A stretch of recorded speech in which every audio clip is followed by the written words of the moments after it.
Bonjour, ici Sébastien du site internet chococlick.com. Donc aujourd'hui, on retrouve de nouveau Cédric Van Belle. Bonjour Cédric. Bonjour. Comment vas-tu? Ça va très bien.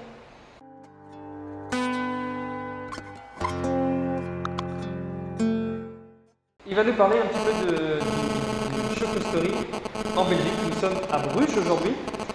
Donc écoute Cédric, est-ce que tu peux nous raconter un petit peu l'histoire de comment ça s'est un petit peu les genèses de ce musée, qui c'est qui en est fondateur? Je sais que toi tu es arrivé, ça t'a motivé à retourner à la formation.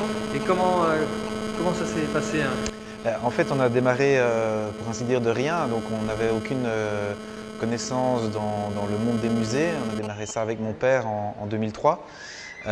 C'est mon père qui a écrit tous les textes du musée, donc on a dû beaucoup bouquiner, faire des recherches. Et alors au niveau des objets, on avait quand même une base de collection. Mon père avait pas mal d'objets précolombiens. On a pu avoir la collection d'un chocolatier de Bruges qui avait des moules et des boîtes en métal. Et alors les objets qui nous manquaient pour pouvoir faire un vrai musée, mon père les a achetés dans l'année qui précédait l'ouverture du musée. Et donc finalement, en moins d'un an, on a réussi à monter le musée de presque zéro. D'accord.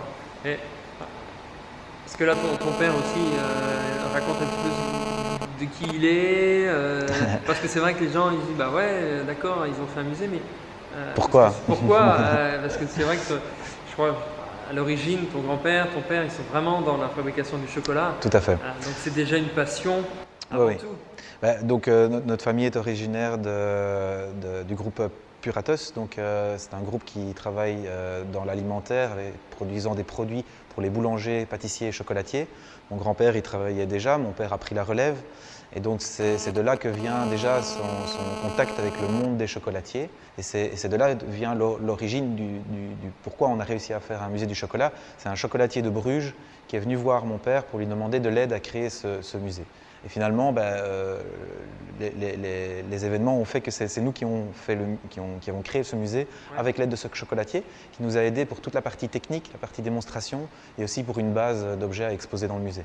D'accord, donc ok, super. Et est-ce que tu peux nous faire un petit peu la visite? Qu'est-ce qu'on peut trouver au musée du chocolat à Bruges? Alors on a voulu en faire un véritable musée donc, avec des objets à voir.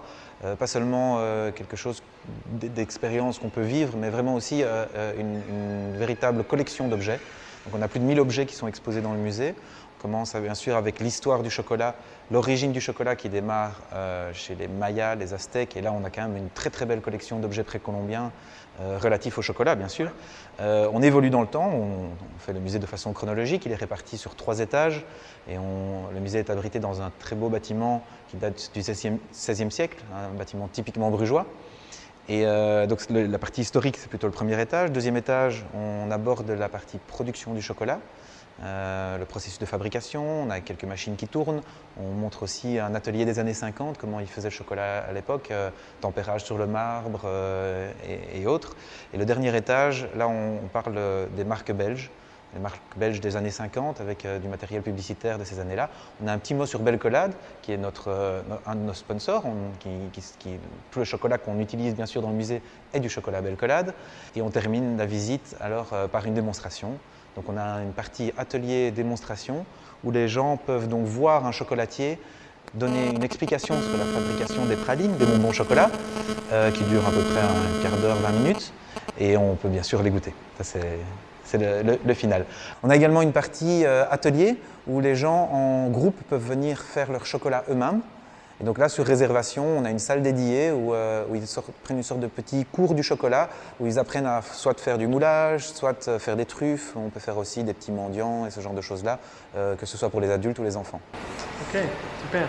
Donc, on peut trouver un petit peu vraiment tout le cheminement de A à Z au musée du chocolat. Et c'est une visite qui dure à peu près combien de temps?